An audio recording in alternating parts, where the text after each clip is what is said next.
Ang pulong sa Dios buhi ug nagalihok nga gamanan, labi pang mahait kaysa espada nga duhay sulab, ug mo dulot ngadto sa gitagbuan sa kalawog espiritu, sa mga lutahan ug sa mga kauyukan, ug mutugkad sa mga huna-huna ug katuyuan sa kasing-kasing. Ang tibuok nga kasulatan gipaginhawa sa Dios ug may kapuslanan alang sa pagpanudlo, alang sa pagpamadlong, alang sa pagpanulid, ug alang sa pagmatuto sa pagkamatarong aron ang tao sa Dios mamahingpit masinangkapan alang sa tanang maayong buluhaton. Paningkamuti pagayo ang imong kaugalingon sa pagpakita sa tubangan sa Dios, ingon nga iyang nahimutan, usa ka magtatrabaho nga dili kinahanglan magakaulaw, nga sa hustong paagi magapanudlo sa pulong sa kamatuoran. Sa dili pa kita magasugod sa atong pagtuon sa pulong sa Dios ni ining adlaw, sama sa atong na andan gikinahanglan ang atong pag sugid sa atong mga salang nabuhat ning adlaw ngadto sa tubangan sa Dios nga Amahan, aron dili kini mahimong babag sa atong pagtuon sa pulong sa Dios. Atong gamiton karon ang prinsipyo sa 1 Juan 1:9 nga nagkanayon, kung isugid ta ang atong mga sala, siya ang Dios kasaligan ug makatarunganon sa iyang saad nga mopasaylo gayud sa tanan tang mga sala ug magahinlo sa tanan tang mga kalapasan. Busa lang kanimo magtutuo kani ang atong buhaton sa pag-andam sa atong kaugalingon. Alang kanimo dili magtutuo ang imong buhaton, dili ang pagsugid sa imong mga sala, kundi dili ang imong pagdawat o pagtuo kang Ginoong Jesucristo, ingon nga imong manluluwas. Mga buhat 16:31 nagkanayon, tumuo ka kang Ginoong Hesus ug ikaw maluwas. Sa hilom magampo ta.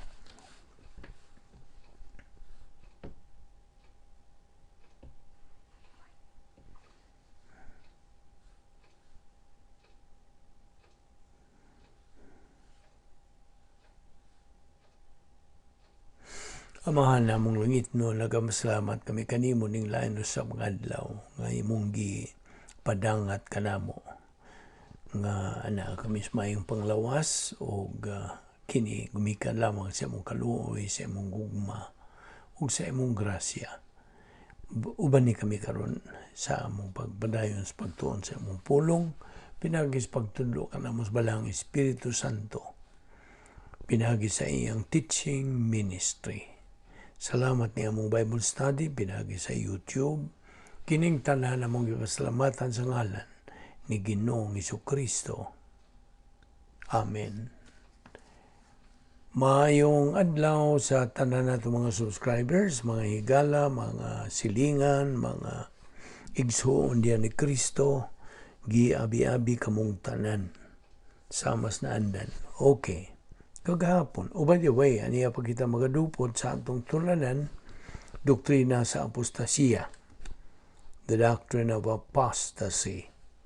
Okay, dinhi kita munong kagahapon nga kat eko ang ana kini gipaymutang sa Griego nga grammar sa present active participle masculine nominative singular gikan sa verb nga kat eko.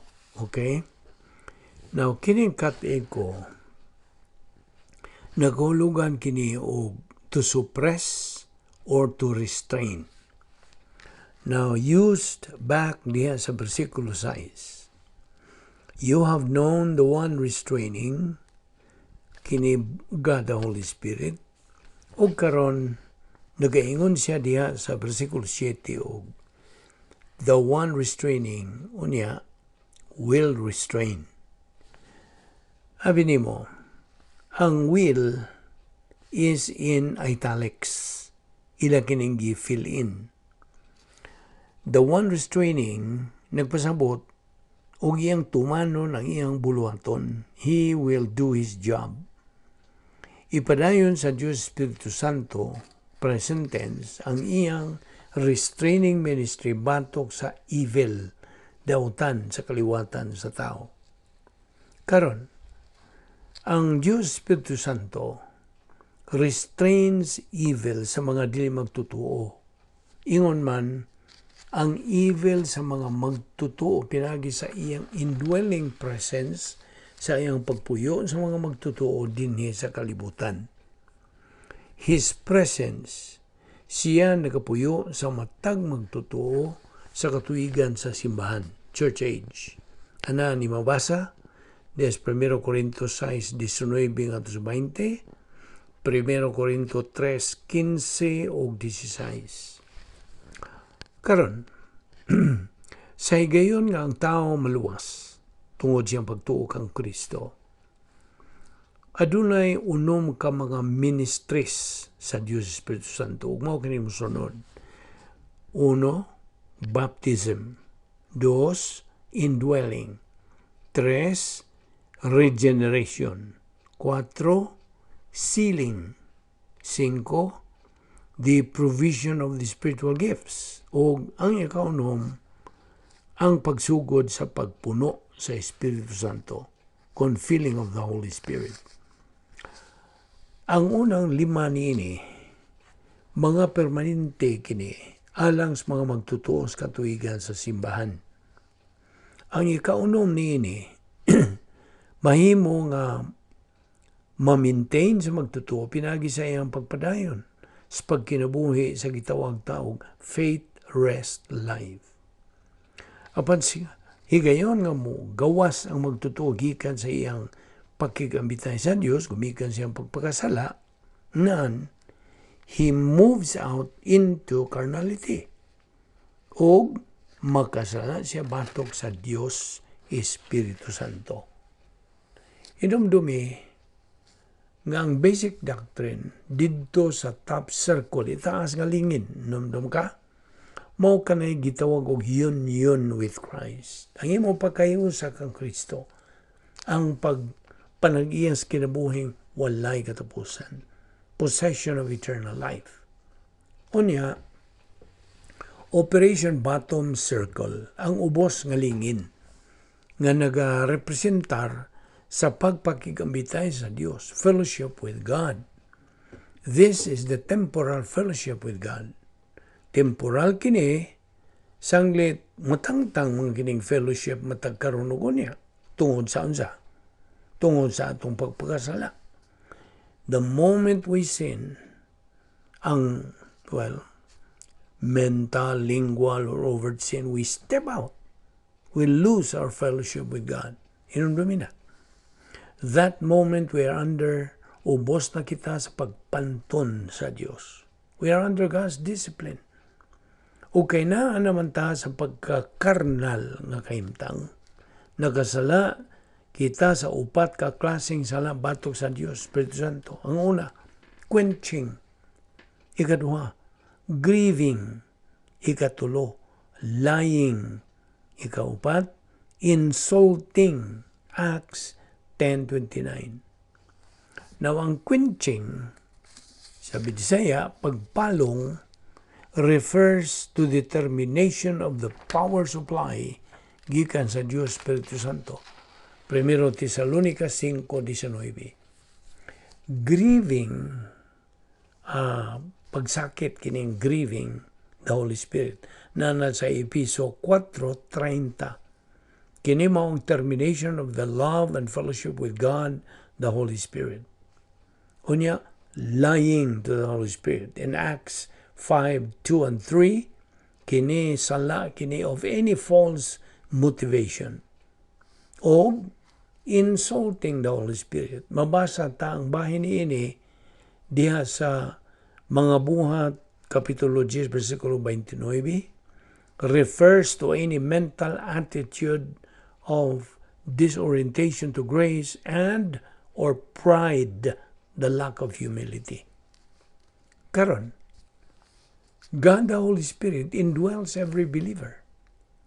O kini iyang pagpuyo, indwelling sa magtotoo. Dayo na. It is permanent sa katuigan sa simbahan throughout phase 2. Ayaw nagkalimti ha. Di na matangtang ang iyang pagpuyo. Kung ang magtotoo is in fellowship, there is the full force of God the Holy Spirit and the restraining of evil sa mismong kinabuhi sa magtotoo. And that influences the restraint or the suppression of evil sa mga kinabuhi sa uban. Gumikan kini sa unsa. Well, I'm just going to summarize this. The divine viewpoint, historical impact, and influence ngadto sa uban. Og here is how it works. Okay? First of all, how it works with other believers. The believer nga na sa fellowship with God, tinubdan kini siya sa pagdasig. He is a source of encouragement o imitation, pagsundog for other believers in fellowship aron sa pag-maintain their walk in fellowship. Ikaduha, ang magtutuo in fellowship is a source. Tinubdan kini siya sa pagkakumbiktar, to convict sa karnal nga magtutuo pinagi sa iya na unyang pag-usab sa iyang pagtagad, to change of attitude.